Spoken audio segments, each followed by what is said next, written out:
Hello दोस्तों, आज के वीडियो में हम जानेंगे इस स्कॉलरशिप के बारे में जिसका नाम है Sitaram Jindal foundation scholarship scheme.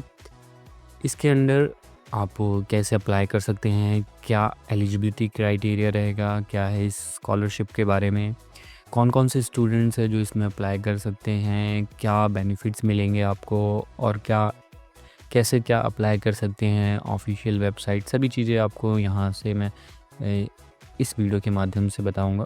तो आप वीडियो को शुरू से लेकर अंत तक देखिएगा।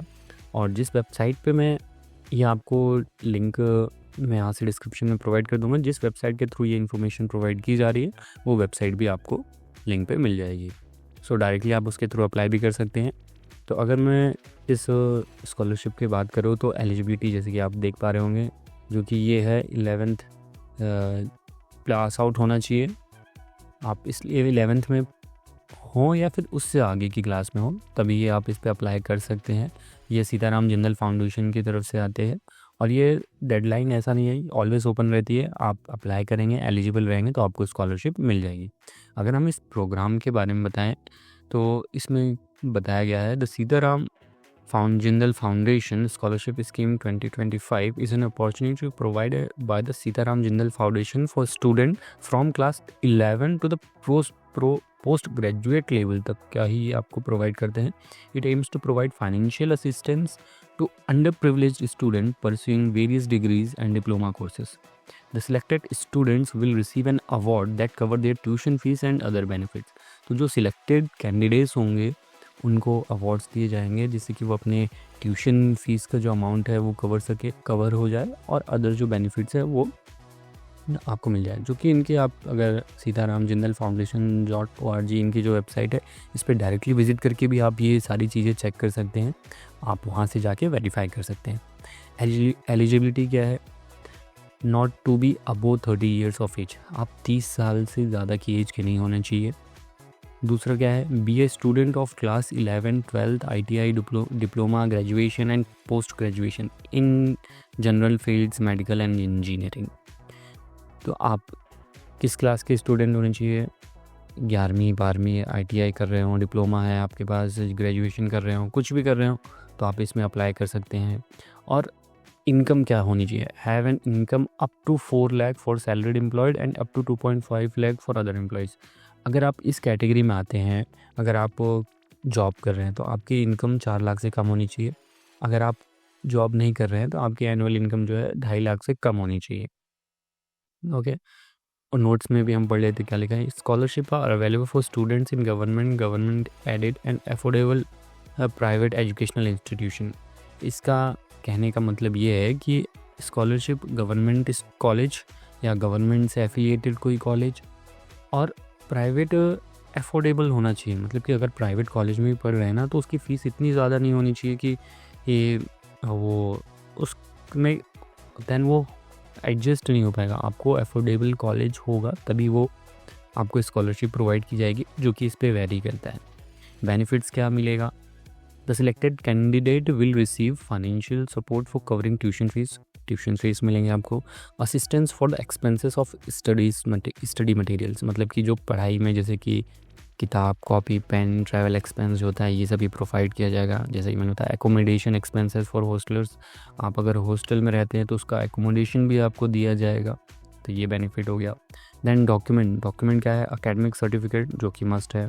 क्लास 10th एग्जामिनेशन रिजल्ट ये आपको देना है। इनकम प्रूफ, आय प्रमाण पत्र आपके पास होना चाहिए। Proof of date of birth आपके if not included in the class 10th marksheet. अगर आपके 10वीं की मार्कशीट में आपका डेट ऑफ बर्थ नहीं मेंशन है तो आपको उसके लिए फिर proof of date of birth है, जैसे कि आपका बर्थ सर्टिफिकेशन, ये भी आपको देना पड़ सकता है। Copy of students bank passbook, bank की पासबुक चाहिए आपको। और अगर आप हॉस्टल में रह रहे हैं तो हॉस्टल का जो वार्डन है, प्रिंसिपल है, लेक्चरर है, उनका certificate, certification of college hosteller वो साइन होना चाहिए। College of private hosteller sign by the private accommodation owner and the principal lecturer. तो अगर आप जहाँ रह रहे हैं तो वहाँ से भी आपको वो साइन चाहिए।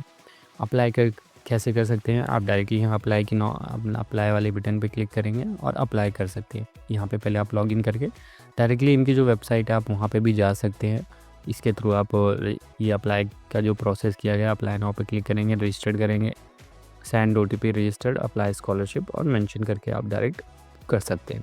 इम्पॉर्टेंट डेट्स इसमें ऐसा कुछ है नहीं। Applicable receive around the year, मतलब कि पूरे साल जो है एप्लीकेशन रिसीव होते हैं एंड देन उसमें से जो कुछ बच्चे सिलेक्ट होते हैं उन्हीं पे आगे ये प्रोसेस किया जाता है।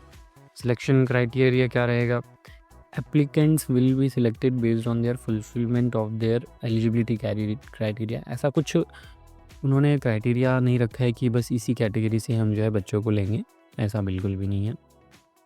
टर्म्स एंड कंडीशंस क्या है ये हम यहाँ से कंफर्म कर लेते हैं। The academic year of this scholarship is considered from 1 June to 31 May, मतलब 1 जून से लेकर 31 मई तक का जो है ये ईयर कैलकुलेट करेंगे। अगर एक ईयर हम इनके साइकिल की बात करें, student can apply for this scholarship only once during the entire duration of this course, मतलब 1 जून से लेकर 31 मई तक सिर्फ आप एक बार अप्लाई कर सकते हैं एक साल में। Any changes in the academic and personal details should be communicated to the Sitaram Jindal foundation immediately। अगर कोई भी पर्सनल डिटेल्स आपकी academics में चेंज होती है तो आपको वो जो फाउंडेशन का है वो क्लियर करना होगा, तुरंत ही इन्फॉर्म करना होगा, अदरवाइज़ आपके रिजेक्शन के चांसेस हो सकते हैं।